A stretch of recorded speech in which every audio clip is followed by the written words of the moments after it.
Good afternoon, everyone. Hey, Hello, Mr. Brian Woodring. I'm here with Ted Neward at Quicken Loans. Hi. hey, Christina. Welcome. Welcome.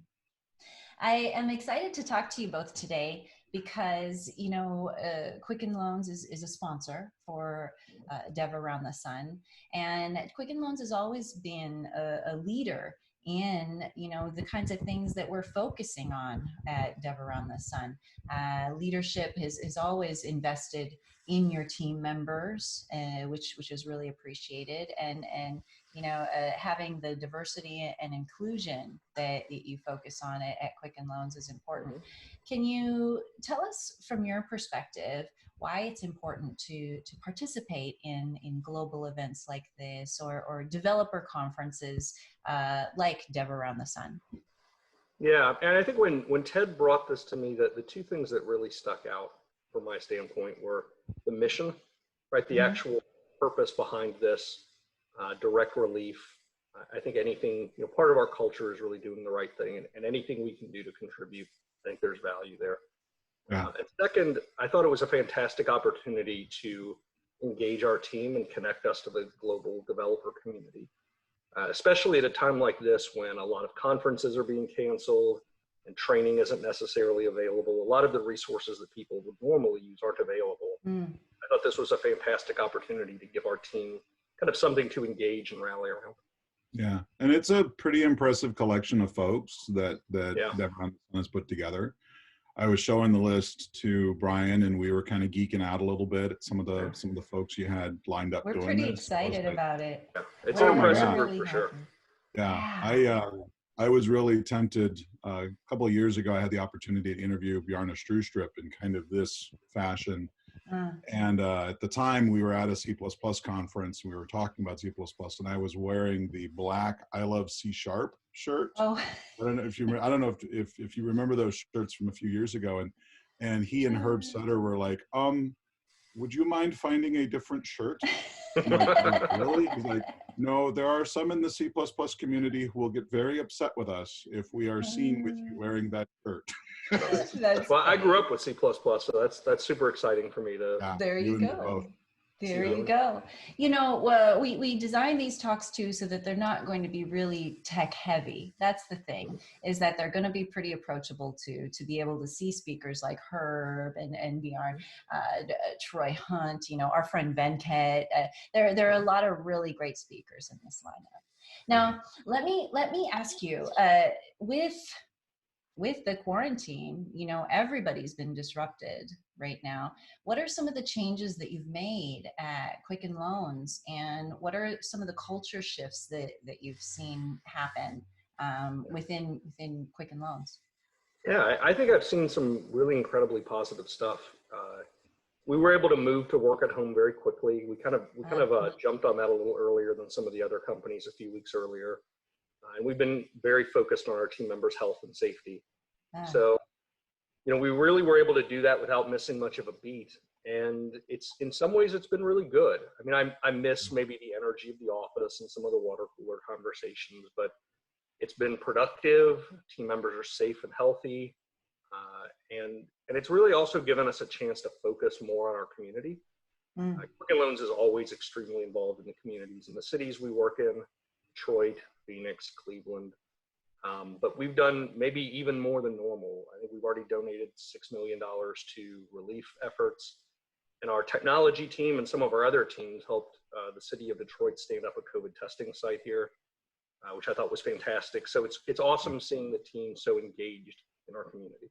Yeah. ah, And the thing is, I cannot stop singing some of the praises of the support, the IT support folks. We refer to them as the guy oh inside yeah. the company, because within the span of a week, we had a company go from most everybody in the office to everybody, pretty much everybody. I think there's still some folks that come in on a regular basis, to make sure the building doesn't fall down and make Yeah. sure that there aren't people taking up residence in the lobby and stuff like that. But the company went from office first to remote first in the span of 5 days. That's so And impressive. Brian, you would know the details. 20,000 team members we had to move to work at home. And we still have some folks who are critical that have to be on site. And obviously, we tremendously appreciate them keeping us secure. There are some physical documents that are part of the mortgage process that we do.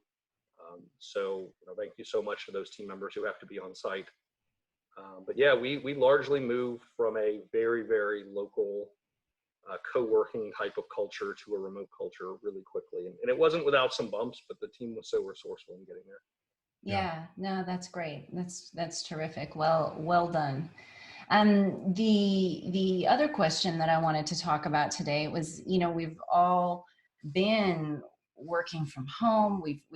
I have 2 young children now. I'm homeschooling as well. So, I'm used to traveling a lot. There's been all this level of disruption and change in our lives, both professionally and personally as well.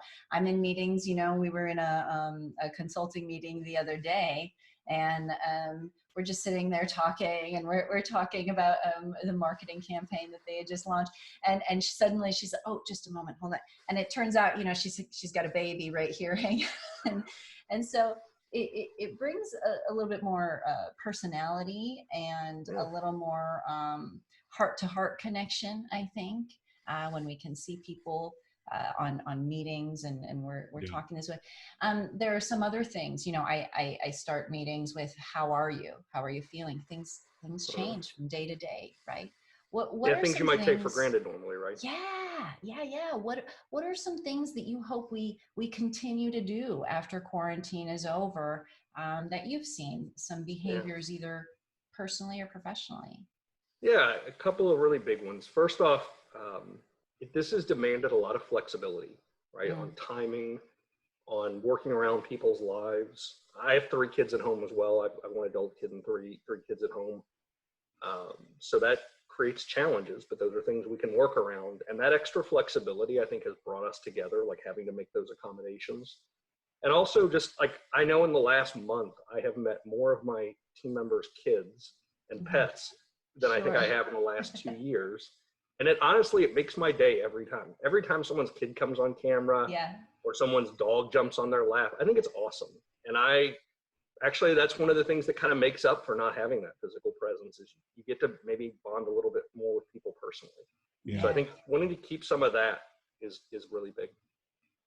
Yeah. I mean, one of the things I think that we are looking at very strongly is the idea that going forward, and I think this is true of every company right now, but going forward, the emphasis, the approach, the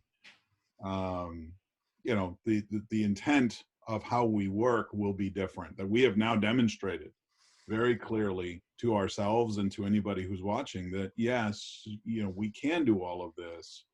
And it doesn't mean that we want to move to everybody working from home, because there is an energy. There is still no greater form of human connection than that in-person experience.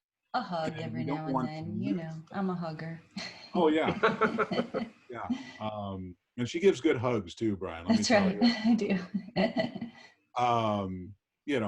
But we want to now offer up that opportunity, right? To say, look, if you're somebody who is more introverted, or if you are very easily distracted by an open office floor plan, which that would be me, there's no reason why you couldn't work from home and come into the office when it's convenient, or when it's necessary, because you really need to do a really high fidelity, brainstorming with a couple of people around the whiteboard. That's still an experience that's very hard to replicate online. Yeah. So let's be very deliberate about when we have people in the office and when we don't. Yeah. And frankly, I read a really interesting article from The Economist that said that this was, you go back to the times of the Romans and how they administered an empire that stretched from one end of Europe to the other. They did it mostly from home. They didn't have offices. There's a great quote that says, their tablets and styluses were every bit as work from home friendly as ours are today. And I thought that was just a really, really cool way of putting it. That's right. That's right. Uh, Ted, Brian, if there was any last advice that you might offer for people who are quarantined and they might not quite have a plan yet, maybe their country, their state, you know, they might not have a solid plan, or maybe people are struggling with work. You know, what are some tips as leaders that you do to kind of manage your own stress and manage your own mindset to help you stay focused and keep your hopes up during these trying times? What advice might you offer to people that work for you? Yeah, I think it's really important to focus on taking care of yourself. It's okay to focus on your own personal well-being, your mental health, your physical health. Take walks, take breaks.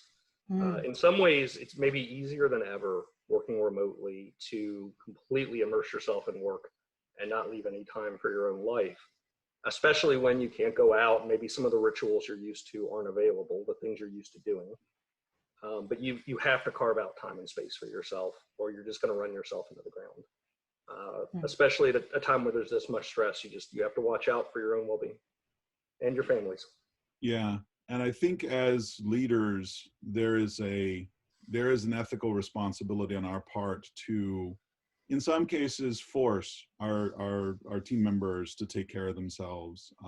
One of the policies that QL rolled out was a mandatory R&R day.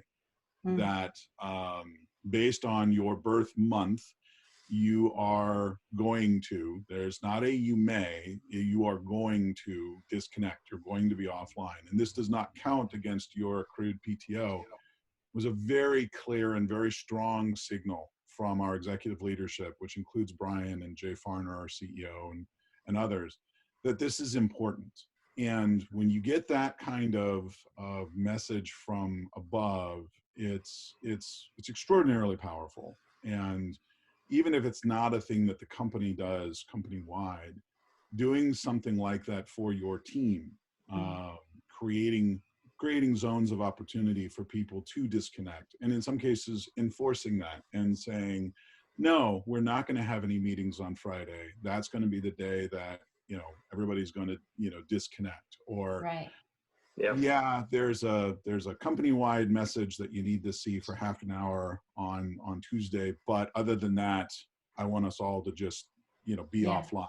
And you lead by example. That is a thing that is really, really critical. Well, as a leader, you set the tone, right? And if you don't do things like, I made sure to take my R&R day, because if team members see the leaders ignoring things like that, then they're going to do them. If they see them taking them seriously, they're going to take it seriously. Yep. That's some good advice. That's some good advice. Brian, thank you so much for taking the time. I know that you're very busy, taking the time out of your schedule to share some insight with the leadership and the things that you're doing over at Quicken Loans. Ted, I'm so excited to be able to see you and connect and hear from you. Always enjoy chatting with you. I miss you, Christina. I can't wait till we can do a hug at a conference again. Absolutely. Thank you for the opportunity. I loved being able to talk to you guys, and I'm super excited about Dev Around the Sun. Thank you. Thank you.